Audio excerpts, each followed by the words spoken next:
Hello and welcome. My name is Franz. I'm with Clay Manufacturing, and this video is a video tutorial for creating the Chonk.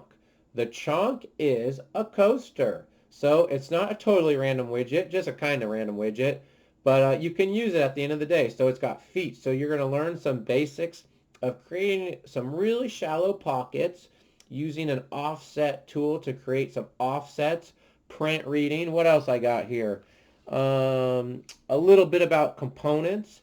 Let me open this up so you don't have to just look at my face. And then doing some extruded cuts. And then sketching on specific planes that you might want to do. And let's get into it. So this is our part. I cut this on a Haas mini mill. And I'm going to create all the cam instructions for it as well. So I face it, and then we cut in the detail, engrave it, and then we got to flip it over and learn how to use a 1, 2, 3 block, a work stop, and set it up where we can accurately cut out features on the back side of it. So it's a fun little project, and this is the modeling, the CAD portion of it, using Fusion 360. So this is what the 3D model looks like. This is my little sketch right here of just the logo. I'm probably not going to get into that part of it, but the basic shape of it, yes. So if you go to my website, I have the drawing for the top side and the feet. And so here's 1 of 2. And then here's 2 of 2 right here. So more focus on the back side of it. So let's look at the front side. And if you're just watching this on YouTube, you can use this QR code and find my more prints and parts right here for free. And I'm going to create a cam video for this as well. Right now, this is just the model side of things. And let's do this. So right now, looking at this, I'm going to just look at kind of the basic shape of it. So it's 3.875 by 3.875, and the max thickness, including that foot, is 0.325. So I'm going to start out with the basic shape of this and thickness. So I'm just going to make like a square block. So let's do it. I'm going to create a new file. I would come over here, open it up where you want to save it, or create a new folder where you want to save it. And I have it open where I want it, and I'm going to say File. I'm going to do Save, and I will say, this is called the Chonk, named after one of my cats. I'm going to say Chonk. And this will be Chonk Video Demo Fall 2022. And I'm going to say Save. Now, that's the first thing I do is I save. Now, the second thing I do in all modeling inside of Fusion is I create a component. Super important because it contains your sketches, bodies, and origins for whatever you're working on. So pretty much, if you do anything more than one part, you want to have a component. And I always just default to it because even if I bring in a bolt or a soft jaw or a vise so I can do parametric modeling, I want to have it organized. So with a component, it helps with organizations, and that's how you do joints. So I'm going to right click right here, and I'm going to say new component, and this component will be the Chonk. So I'm going to say OK. So now I have my component. I don't have sketches yet or a body yet because I haven't done anything. But let's say I didn't do this. I just started modeling, sketching, creating bodies, and then later I converted it to a component of the body. That's all great and will work, but then you'll have all those sketches kind of associated underneath the assembly file, and it just gets confusing. So I start like this. Now, item number 3 is I pretend like I'm in a 3-axis milling machine. So you see how my Z is going up, X is going positive right, Y is going positive away. I do that. I'll go in my preferences, and I come here, and I do default, Z up, apply, OK. Because when I'm in a 3-axis milling machine, I want to try to do most of my detail from one side, flip it over, and do the simpler detail on the back side. And so since I'm coming down, I'm basically setting up my Fusion like I'm in a 3-axis milling machine. So top is going to have my most detailed view. And a lot of like mechanical drawings, it'll be a front view with a detail, but we are not doing a 4th-axis machine right now. We're doing a 3-axis. So I'm going to orient using the view cube to my top. I'm going to go sketch. I'm going to click right here to define what plane I'm sketching on. And now I'm in sketch mode.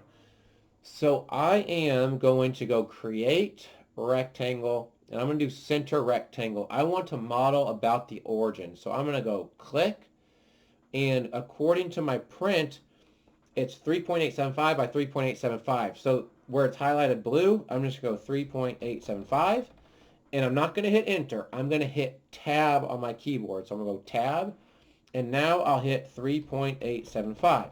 So X and Y are the values I want, so I'm going to just hit enter. Boom. There we go. So now I have it defined. It's black. It's fully defined. Now let's give it some thickness. So you could go finish sketch and go extrude in the modeling environment, but I'm just going to hit E on the keyboard for extrude. So I'll just go E. And now I'm in the solid modeling environment. So I'm going to go symmetric, and I want to do whole distance. So I want to extrude it symmetrically about the origin plane. So that way it makes it easier in the future if I need to do any mirrors or anything. I can just easily mirror around an origin plane. Okay, running out of talking really quick. So now I need to tell it what I want to extrude. So I'm going to click on there, and I'm going to say it's the total thickness right now. I'm going to say 0.325. And it's a new body. I'll say okay. So now if you kind of zoom in, you see that green line, it goes to the middle. And if I click on the origin, it's extruded about the origin. So that's still in the center. So now you see I have a body associated with this chonk component, and I have my sketches. Each time I do a sketch and finish sketch, it will create a new sketch. And since we're here, we are going to hop over, and we're going to create this kind of X pattern. So this X is symmetric about the part, and this perimeter is 300. This is 300, and these are just 90 degrees. This is 90, 45, 45. So I'm really going to just draw a line through here, a center line, or just a sketch line. I'll connect the corners, and then I'll do an offset. So I'll show you what I'm talking about. We'll come over here. I want to look down at the top, and I'm going to right click on the surface and say create sketch. If that menu was not available, it means you have your other sketch active and it could be getting in the way. So whenever that happens, I'll go over here and turn off any sketches that might be hampering my ability to select a surface. So we're going to play with that offset tool. I'm going to go to offset, and I'm going to click right here. And you see it wants to go positive. I'm going to go negative 0.3. Enter. Boom, I created a perimeter. Now I want to create that X.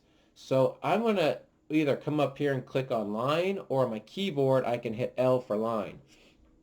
And I'm really just going to connect from that point to that point. And then I'm going to connect from this lower point to right up here when it turns into a box. And I'm going to hit escape. I want to get rid of my line tool. Now I want to turn this into a construction line because it's just a reference. So I can go click on the line and then click over here and turn it to a construction. Or I click on here and hit X on my keyboard for construction. So now we have created my line that I want to offset.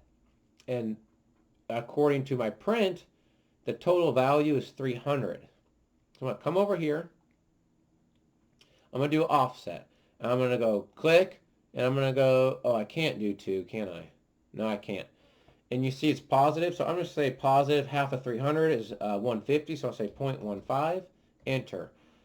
And I can, with my mouse, if I hold down my right clicker on the mouse and drag straight up, it will repeat my command. And so I did that, and now I'm going to go click, and I don't want to go positive, I want to go the opposite, so I'm going to say negative 0.15. I'm going to say enter. So I could repeat it or come up here and do the long way. I'm just going to do the same thing on that line. I'm going to go 0.15, and then I'll right click, hold down, go up, and repeat. I want to do this, and I'll go negative 0.15. Enter. So now I have my rough sketching done, really. So we're going to go the long way. We're going to go finish sketch. Now I'm in the 3D model environment. I'm going to go extrude. And I'm just going to rotate this so I can kind of see what's going on. For select, I want to go click, click, click, and click. And I'm going to just type in -0.02. And I'm going to hit enter. And you say, yo, guy, where did you get that value? If I come over here on my print, this pocket depth is 20 thou. And the radius, I have a radius that goes along the perimeter of that pocket. It's half the diameter of a ball in of an 1/8 inch ball end mill, 0625, because I go and I kind of, I'm probably going to screw myself up here, but I kind of trace it with a ball end mill to add some cool detail in there. So that radius is 0.0625 because I use a 0.125 inch ball end mill. And then when I cut out this pocket, I use a 3/8 end mill in there. So if I go to my print, I'll show you. So I have that radius is 0.188. Typically in machining, you want to try to make that radius bigger than the radius of the cutting tool you're using, because that's where you'll get a lot of radial engagement. So on the side of the cutter, it'll do a lot of engagement. And that's where you'll see, when that happens, if you're going fast, you're going to get chatter or snap your end mill. So that's where on Fusion, the feed optimization becomes handy. But I'm going to show mine using a 3/8 end mill, I believe. But ideally, you probably want to use like a 1/4 inch end mill. So it's a little bit, that radius is a little bit smaller than our model geometry radius. Now let's get back to the sketch. So 0.188 for these radiuses. Oh, the outside radius we can do at any time, 0.375, and that pocket is 0.02. That's where I got that from. And then so while we're here, I'm going to go ahead and do the radius of all these little corners, which was 0.188. So I'm going to go to my fillet tool, and I'm going to go and select all these little 20 thou tall endpoints or end line segments. And check it out. You can select through the part. And say you select something you didn't want, like that, I can come back and click on it again and deselect it. So this is going to take a minute. You're going to have to listen to my lovely voice or mute me while you do this. And I'm just going in here, taking my time. And if you notice on my preferences, if you go up to your name in the right-hand corner, for the mouse like zoom, pan, orbit, I choose to do the SolidWorks style. So that way you don't have to use two hands to move your part around. You can hold down your little wheel on your mouse like that and rotate it. So I have one free hand right now. The default Fusion one is very annoying for me to use. So click. I'm almost done. Almost done. So I think I have everything. So I'm going to put 0.188. And that looks good. I'm going to say OK. Now looking at, and I'm going to hit save. You always want to hit save after you complete something. So in case you lose your internet connection, in case your computer crashes, just really handy to do. Because my internet will kind of go in and out all the time and it's super frustrating. So I'm going to go fillet. And I need to add that fillet right here. It's on the bottom of all these pockets. And I'll show you on the print in a second. And it's really, my print says 0.063. That rounded it is 0.0625. Enter. And that is found right here in the drawing. So it's pointing to that radius. And I said 4 times. So there's 4 of those. I'm going to hit save so I don't lose any information. And then, so this stops looking like a weird block, we're going to add the fillet, the radius to these corners. So I'm going to go fillet, and I'm going to select through the part. And I'm just going to go clickety click, click. And that was 0.375, 3/8 of an inch. I'm going to say enter. Boom, we are looking good. I'm going to say okay. So we have the top modeled. And now we need to flip this sucker over and look at our print. So let's zoom out. Let's go to my other print. So this is the bottom view. So we're looking at the bottom. So this little step right here is 75 thou. These radiuses on the corner are 1/8 of an inch, 0.125, and all four of these feet are the same, and they're 600 wide by 600 tall. And that's kind of what the bottom looks like.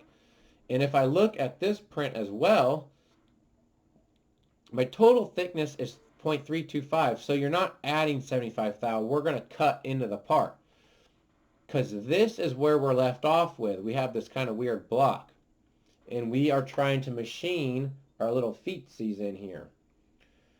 So you see I'm looking at the top. I'm just going to go to I'll come over here and just kind of flip it over on its back. So now my bottom, I'm reading it correctly and I'm on the bottom. This is where we're going to show you how to select a sketch on a specific plane of your part or part geometry. So you see how that kind of turns white? I'm going to right click and say create sketch. And now I'm on this plane and I want to go create. I'm going to do a rectangle, and I'm going to do a 2-point rectangle. With this 2-point rectangle, I'm just going to snap. You see where that crosshair kind of appears? I'm going to go snap on there, and I'm just going to come over here and snap on there. So I've snapped on these points. Now I needed to dimension it. So you see it's still in sketch mode, or it's trying to sketch another square. So I'm going to hit escape. And I could either hit D on my keyboard, or I can come up here for the dimension, and it's 0.6, enter, and then it's also 0.6, enter. And you see how these snaps, since I snapped on that line, how they stayed on it? So now we got our basic shape. Now instead of being a poor sucker and sketching this on every single corner, we're going to cheat. We're going to use our pattern tool. So I'm going to go create, and I will do, I think it's let's do a circular pattern. Let's try that out. Now it says, what objects do you want to pattern? I want to create a pattern with all of these. So let's see if I can drag. I'm going to left mouse click, and I'm dragging it. I want to see if I can select all these at once. I can. You see how it got that kind of edge in there? I don't want that. I'm going to click on that to deselect it. So that worked pretty nicely, but it says there's 11 items selected, so I think it selected geometry under there too.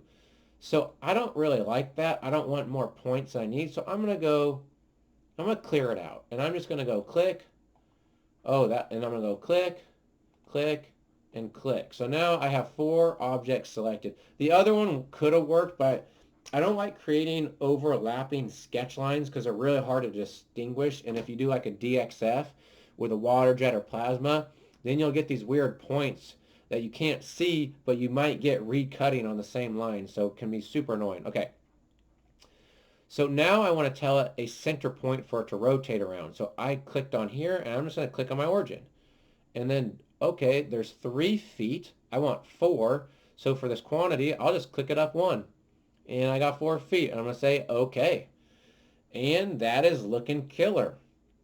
So from this point, again, with Fusion, there's a million ways you can do something. But I'm just going to do an extrude cut into the part. So I'm going to say finish sketch. And I can come here to extrude. I'll click on there. And I'm going to just type in, and I'll kind of look on the side so I can see what's going on. I'm going to go negative 0.075. I'm going to say hit enter. And so I did an extrude cut. So if I use this inspection tool and click on this surface and this surface, it's 0.325, which is still the same thickness. And that step is 0.75 for that foot, 75 thou. So if I come here and I go inspect, I go click and click, it says I'm 0.75 right here. So we're looking groovy. Groovy, who says that? And then let's look at our feet. I believe that radius, this is 0.125, 12 of them at 1/8 of an inch. So we got to go through, and we're going to use a fillet tool, and we're just going to go click on all these feet. Now you could have, there's a lot of ways to model. You could have tried to create 1 foot and then mirrored the feature. That's a way to do things. A lot of ways to do things. Right now I just got to concentrate on selecting all these points. And again, I can go through the part. In this part, well, let me go 0.125, enter. So let's just check. They all have it. Cool. Looking good. Cool. I'm going to say save. So this is, I intended for this when you cut it on a machine. So the OD is 3.875 by 3.875. So you can get, and the thickness is 0.325. So you can safely use stock that is 0.5 inches thick by 4 inches long. So if you're buying aluminum to cut this with, it's going to be 4 in the Y dimension, and in the Z dimension will be 0.5. And so if you're using your tallest parallels in like a standard Kurt vise, so if you're using your 1 5/8 parallels with a standard Kurt vise, with this 1/2 inch thick stock, you have plenty of room to cut the top and to flip it over and machine the backside. So, and then the saw cuts would be at the 4 inch mark. So there you go. I'll have another video for how to create the cam for the top side, and then how to create the cam for the back side using my tools for the mini mill aluminum library. Thanks. Have a good one. Bye.